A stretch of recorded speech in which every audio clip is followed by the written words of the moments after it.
CM Jaganmohan Reddy secretary Dhanunjaya Reddy అలాగే financial secretary Satyanarayana ఎన్నికల నిబంధనలను ఉల్లంఘించారని వారి మీద చర్యలు తీసుకోవాలి అని కూడా టీడీపీ నాయకులు అచ్చెన్నాయుడు గారు రాష్ట్ర ఎన్నికల సంఘానికి లేఖ రాశారు. ఈ నేపథ్యంలో ఈ అంశానికి సంబంధించి మనతో మాట్లాడేందుకు ప్రముఖ సీనియర్ జర్నలిస్ట్ దుర్గాకుమార్ గారు మనతో ఉన్నారు. సార్తో మాట్లాడదాం. సార్ నమస్తే. సార్ నమస్కారం కృష్ణ గారు, మన వీక్షకులు కూడా నమస్కారం. Sir, CM Jaganmohan Reddy secretary Dhanunjaya Reddy అలాగే ఫినాన్స్ సెక్రటరీ సత్యనారాయణ గారు ఎన్నికల నిబంధనలను ఉల్లంఘించారని వారి మీద తగిన చర్యలు తీసుకోవాలి అంటూ కూడా టీడీపీ నేత అచ్చెన్నాయుడు గారు ఏపీ ఎన్నికల సంఘం అధికారికి లేఖ రాయడం జరిగింది. ఎన్నికల కోడ్ అమల్లో ఉన్నప్పటికీ సీఎం ట్విట్టర్లో ఆయన ఫోటోని తొలగించలేదు అంటూ కూడా ఆ లేఖలో పొందుపరచడం జరిగింది. ఏంటి సార్, ఈ నేపథ్యంలో వారిద్దరి మీద సీఎంఓ చర్యలు తీసుకునే అవకాశం ఉందా? అసలు ఏం జరగబోతుంది అంటే ఏం చెప్తారు సార్?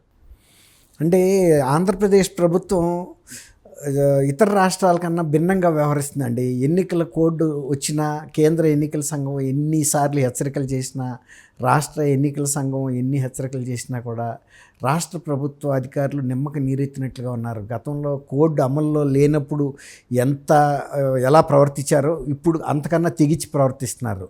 చివరి నిమిషం వరకు ముఖ్యమంత్రి గారి ప్రచారం బాగా జరగాలి, ఆయన ఫ్లెక్సీలు రాష్ట్రం అంతా నిండిపోవాలి, సిద్ధమని అడుగడుక్కి పెట్టిన ఫ్లెక్సీలు తప్ప ఆంధ్రప్రదేశ్లో ఏమీ కనపట్ల.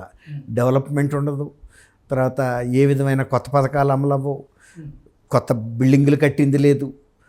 సందుకి మాత్రం సిద్ధం అని ఇట్లా పెట్టినట్టుగా మొన్న కడప నుంచి ఒక తెలుగుదేశం అభ్యర్థి, ఆమె పేరు మాధవీలత, ఆమె అన్నవరం ఎయిర్పోర్ట్లో దగ్గర చూసి ఎయిర్పోర్ట్ లోపల కూడా పెట్టారు ఇదే ఫ్లెక్సీలు. ఎయిర్పోర్ట్లో పెట్టారు, హైవేల మీద పెట్టారు, గల్లీ నుంచి ఢిల్లీ దాకా పెట్టారంటే నమ్మండి. ఆమె ఒక ఫోటో తీసుకుంటుంది, ఎందుకు ఇది యాప్ ఉంది కదా సి విజిల్కి పంపిద్దామని. అయినా పబ్లిక్లో పెట్టిన ఒక ఫ్లెక్సీని ఫోటో తీస్తే అది ఎందుకు అభ్యంతరకరమో నాకు అర్థం కాలేదు. చూడమనే కదా జనాల్ని. ఆమె కూడా ఫోటో తీసుకుంటుంది. ఇప్పుడు అట్నేమి రహస్యంగా ఇప్పుడు కొన్ని విగ్రహాలకి ముసుగులు కప్పారు రాజకీయ పార్టీల నాయకులకి. ఆ ముసుగుల్లో పనిగా అంబేద్కర్ విగ్రహాలకి కట్టేశారు, ఎల్వి ప్రసాద్ లాంటి విగ్రహాలకి. నేను ఇక్కడ చూస్తున్నా రాజకీయాలతో సంబంధం లేని వ్యక్తులకు కూడా విగ్రహాలకి ముసుగులు వేసారు. ఇంకొక ఎవరంటే చిత్తూరు వి నాగయ్య, ఆయన సినిమా యాక్టరు, ఆయన ఏ రాజకీయ పార్టీకి చెందల. నిన్న రాత్రి నేను ఫిల్మ్ నగర్లో వెళ్తుంటే చూస్తే ఆయన విగ్రహానికి కూడా ముసుగు కప్పేశారు. అసలు వీళ్ళకి ఎవరికి ముసుగులు కప్పాలో తెలియని పరిస్థితిగా ఉంది ఇక్కడ పరిస్థితి. అక్కడ కూడా అదే ఉంటుంది.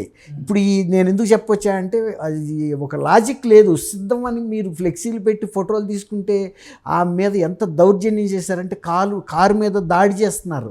ఇటుక రాళ్ళు తీసుకొచ్చి టైర్లకి అడ్డంగా పెట్టేశారు. అంటే ఇక ఆమె టైర్లు ఎక్కి ఏ కారు కాదు, ట్రాక్టర్ కూడా ఇటుక రాళ్ళని దాటి వెళ్ళలేదు. టైర్కి కనుక ఆనిచ్చి పెడితే అంత పవర్ఫుల్ అనమాట. 4 చాట పెట్టేశారు, తర్వాత వెహికల్స్ అడ్డం పెట్టేశారు. ఆ వెహికల్ మొత్తానికి ఆమె మీద దాడి చేసినంత పని చేశారు. ఆమె కొంచెం ధైర్యస్తురాలు కాబట్టి కనీసం ఆర్గ్యుమెంట్ చేసింది. పోలీసులు కానీ ఎవరు కూడా రాలా. ఇది ఏ విధమైన ఉల్లంఘనం మీరు ఆలోచించండి. అవన్నీ కనపడతల్లా వీళ్ళకి. ఆఖరికి సీఎం ట్విట్టర్లోనూ అయితే, తర్వాత ప్రభుత్వాలు ఇచ్చే సర్టిఫికెట్ల మీద సీఎంఏ, తర్వాత పిల్లలకి ఇచ్చే అంగన్వాడీ కోడిగుడ్ల మీద సీఎంఏ, చెక్కీల మీద సీఎం ఫోటోలే. అవన్నీ ఏం చేస్తారంటే ఇప్పుడు వాటిని ఎట్లా తొలగిస్తారు? ఎలక్షన్లకు ముందే వీళ్ళు చర్య తీసుకోవాలి. ఇది గవర్నమెంట్ సీఎం పీరియడ్ అయిపోతుంది కదా, మళ్ళీ ఎలక్ట్ అయితే ఏ సీఎం అయితే ఆ సీఎం అయినా వీటి మీద అన్నీ వేసుకోవాలండి. మంచి పని చేసేటప్పుడు ఆ గుడ్డు పెంకు పగలగొట్టి తినాలి కదా. తింటున్నప్పుడు ఆ రాష్ట్ర ప్రభుత్వం ఇచ్చిందని తెలుసు కదా. జగన్ గారి ఫోటో ఏమన్నా నిలబడుతుందా దాని మీద? ఈ ప్రతి దాని మీద ప్రింట్ వేసుకుంటూ ఇప్పుడు లెట్రిన్ ప్లేట్ల మీద ఇట్లాంటి అటు వేయకూడదు కదండి.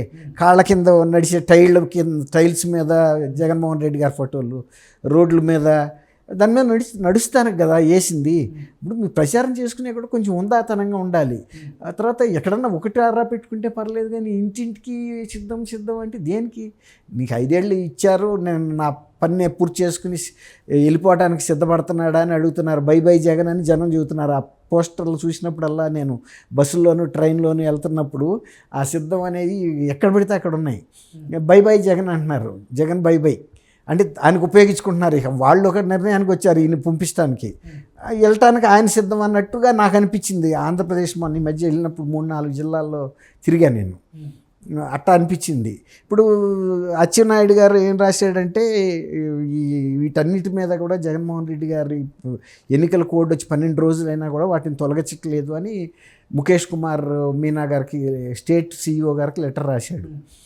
ఆయన ఒక తెలుగుదేశం అధ్యక్షుడిగా వర్కింగ్ ప్రెసిడెంట్ ఉంది కదా ఆయన పోస్ట్ రాశాడు. దాంతోపాటు సత్యనారాయణ అని సీఎం గారు ఆఫీసులో సీనియర్ ధనంజయ రెడ్డి, ఆయన తర్వాత ఫైనాన్స్ సెక్రటరీ సత్యనారాయణ గారిని మీద చర్య తీసుకోమని ఆయన రాశాడు. ఇప్పుడు సీఎం ఆఫీస్ మీద చర్యలు తీసుకునేటట్టుంటే ఇంతరాక ఎందుకు వస్తుంది? ఇప్పుడు సిఇఓ గారు కూడా మళ్ళీ వీళ్ళకి రిమైండర్ రాస్తాడు తీయమని, అంతేగాని అరెస్ట్ వారెంట్ అయితే ఇష్యూ చేయలేడు కదా. లేకపోతే కేంద్ర ఎన్నిక సంఘానికి ఫిర్యాదుని దీన్నే ఫార్వర్డ్ చేసి వాళ్ళని రిక్వెస్ట్ అంటే ఎన్నికల నిబంధనలు కనుక ఉల్లంఘిస్తే వారి మీద చర్యలు ఉండే అవకాశం ఉంది. కాబట్టి ఇప్పుడు వాళ్ళిద్దరూ కూడా ఎన్నికల నిబంధనలు ఉల్లంఘించారు. ఎన్నికల కోడ్ అమల్లో ఉన్న నేపథ్యంలో అసలు ట్విట్టర్లో సీఎం గారి ఫోటో ఉండకూడదు, కానీ వాళ్ళు ఉంచారు. ఇది నేరం కింద పరిగణించి ఇంకా కూడా కొన్ని రాశాడండి. ఆయన ఫోటోలు ఎక్కడెక్కడ వాడుతున్నారు ఆయన రాశాడు. ఇప్పుడు స్టేట్ ఎలక్షన్ కమిషన్ మొన్న ఎస్పీలని పిలిపించినట్టు వీళ్ళిద్దరు అధికారిని పిలిపించి షోకాజ్ నోటీస్ ఇచ్చి, షోకాజ్ నోటీసు చూసిన తర్వాత వీళ్ళ మీద తీసుకోవచ్చు. స్టేట్ ఎలక్షన్ కమిషన్ కూడా వాళ్ళ ఇచ్చిన సంజయ్షి కనుక కరెక్ట్గా లేకపోతే సస్పెండ్ చేయొచ్చు కూడా, లేదంటే కేంద్ర ఎన్నికల సంఘానికి సిఫార్సు చేయొచ్చు వీళ్ళని సస్పెండ్ చేయమని. కానీ అట్లా చేస్తే తప్ప ఇవాళ స్టేట్ అడ్మినిస్ట్రేషను ఎలక్షన్ కమిషన్ ఆదేశాలను ఖాతరు చేయదేమో అనే ఫీలింగ్ జనం అందరిలోనూ వచ్చింది. ఎందుకంటే అసలు ఎలక్షన్ కమిషన్ రెండోసారి కూడా ఆంధ్రప్రదేశ్ వచ్చింది, సెంట్రల్ ఎలక్షన్ కమిషను. దాన్ని బట్టి మనకేమర్థమవుతుంది, వీళ్ళు ఒక నిర్ణయానికి వచ్చేసారు. ఏముందలే స్టేట్ ఎలక్షన్, అదే సెంట్రల్ ఎలక్షన్ కమిషన్ అయితే ఏంటి, మనం 151 సీట్లతో గెలిచిన ప్రభుత్వం మంది, మనం ఎవరిని ఖాతరు చేయక్కర్లేదు. ఇవాళ స్టేట్ ఎలక్షన్ కమిషన్ అన్ని పార్టీల ప్రతినిధుల్ని పిలిచింది. ఇంతవరకు జగన్మోహన్ రెడ్డి తన అధికారంలోకి వచ్చిన తర్వాత మిగిలిన అఖిలపక్ష నాయకుల్ని కలిసింది లేదు, మీటింగ్ పెట్టాల. కనీసం ఒక ఎలక్షన్ స్టాట్యూటరీ బాడీ కదా స్టేట్ ఎలక్షన్ కమిషన్, వాళ్ళు ఆ ప్రోటోకాల్ మెయింటైన్ చేస్తున్నారు. అన్ని రాజకీయ పార్టీల ప్రతినిధుల్ని పిలిపించి మీ అభ్యంతరాలు ఏమైనా ఉంటే చెప్పండి, మీ సూచనలు ఉంటే చెప్పండి, మీ సిఫార్సులు చెప్పండి, సలహాలు చెప్పండి అని ఇంటరాక్ట్ అయితే కదా తెలిసేది క్షేత్రస్థాయిలో ఏం జరుగుతుంది అనేది. దాన్ని బట్టి రాష్ట్ర ఎన్నికల సంఘం కూడా కొత్త ఆదేశాలు, కొన్ని ప్రజలకి ఓటర్లకి అనుకూలంగా కొన్ని నిర్ణయాలు తీసుకోవడానికి అవకాశం ఏర్పడుతుంది. ఇప్పుడు ఆ ప్రభుత్వంలో ఉన్నాళ్ళు అటువంటి పని చేయట్లా. అదే కనుక వీళ్ళే ముందు కనుక స్టేట్ గవర్నమెంట్ కూడా పిలిపించవచ్చు. రేపు రాబోయే ఎలక్షన్లో మనందరం కూడా అన్ని పార్టీల వాళ్ళం కొన్ని కోడ్ ఆఫ్ కండక్ట్ పెట్టుకుందామని పిలిచి మాట్లాడతారండి. పిలిచి ఎట్లా కోడ్ ఆఫ్ కండక్ట్ అంటే మనకు సెల్ఫ్ డిసిప్లిన్గా పెట్టుకుంటారు పార్టీలు. మనం ఇట్లాంటి అతిక్రమణలు చేయొద్దు, అన్ని పార్టీలు కూడా నైతికంగా ప్రవర్తిద్దాం, మంచి వాళ్ళకి అభ్యర్థులకు ఇద్దాం, ఇన్ని క్రిమినల్ కేసెస్ ఉన్న వ్యక్తుల్ని పెట్టకూడదు, ఒకవేళ పెడితే వాటికి పత్రికా ప్రకటన ఇవ్వాలి మనమేను, ఎవరెవరు అభ్యర్థుల మీద ఎలాంటి క్రిమినల్ కేసెస్ ఉన్నాయి, అట్లా కొన్ని నిబంధనలు. తర్వాత మనం ఎక్కడా కూడా హింసను ప్రజ్వరం చేసేటట్టు ఎవరూ ప్రయత్నించొద్దు, చేస్తే కూడా మనం కఠినమైన యాక్షన్ తీసుకుంటాము. అట్లా ఒక అవగాహనకు రావాలి అన్ని రాజకీయ పార్టీలు. గతంలో అట్లా ఉండేది, అది పోయింది ఇప్పుడు. కానీ అందుకని కేంద్ర ఎన్నికల సంఘం పిలిపించింది. ఇప్పుడు ఈయన అచ్చెన్నాయుడు గారు ఇచ్చిన లేఖ కూడా ప్రస్తావనకు వస్తుంది అక్కడ. ఆయన ఖచ్చితంగా ప్రస్తావిస్తాడు, సార్ ఈరోజు నేను ఇంకో లెటర్ కూడా రాశాను మీకు అని. అప్పుడు ఆ ఎన్నికల సంఘం కూడా కొంత స్పందించాలిగా. మీనా గారు కూడా అవునండి మీరు రాశారు, మాకు అందింది, మేము వాళ్ళిద్దరికి షోకాజ్ నోటీస్ ఇస్తామనో లేకపోతే వీరి forward to central election commission అనో చెప్పాల్సి వస్తుంది. కాబట్టి దానంటికన్నా ముందు రాష్ట్ర ప్రభుత్వానికి స్వయం క్రమశిక్షణ అనేది ఉండాలండి. ఇటువంటి పనులు మనం చేయకూడదు. రేపు ఎన్నికల సంఘాన్ని ఉల్లంఘిస్తే ఒక రాజ్యాంగ వ్యవస్థని, రేపు ఎన్నికల్లో కూడా కేసులు పడతాయి. ఆ తర్వాత అయినా ఇట్లాంటి అంశాల మీద పడినప్పుడు ఎవరైతే గెలుస్తారో వాళ్ళని అనర్హులుగా ప్రకటిస్తారు. ఇట్లా జరుగుతున్నాయి కదా ఇప్పుడు మనం ఎన్ని చూసాము. తర్వాత ఆల్రెడీ కేంద్ర ఎన్నికల సంఘం ఆంధ్రప్రదేశ్ మీద ప్రత్యేక ఫోకస్ పెట్టి ఉంచింది. ఇక ఇట్లాంటివి కనుక ఇంకా కంప్లైంట్లు పెరుగుతుంటే వాళ్ళు ఇంకా కొంతమంది పరిశీలకులను పెంచి ఇంకా యాక్షన్ తీసుకుంటారు. తీసుకోకుండా ఏం ఆగరు. ఏదుండా కూడా ప్రభుత్వాలు కూడా కొంత స్వయం క్రమశిక్షణ అనేది పాటించడం అవసరం కృష్ణ. ఓకే.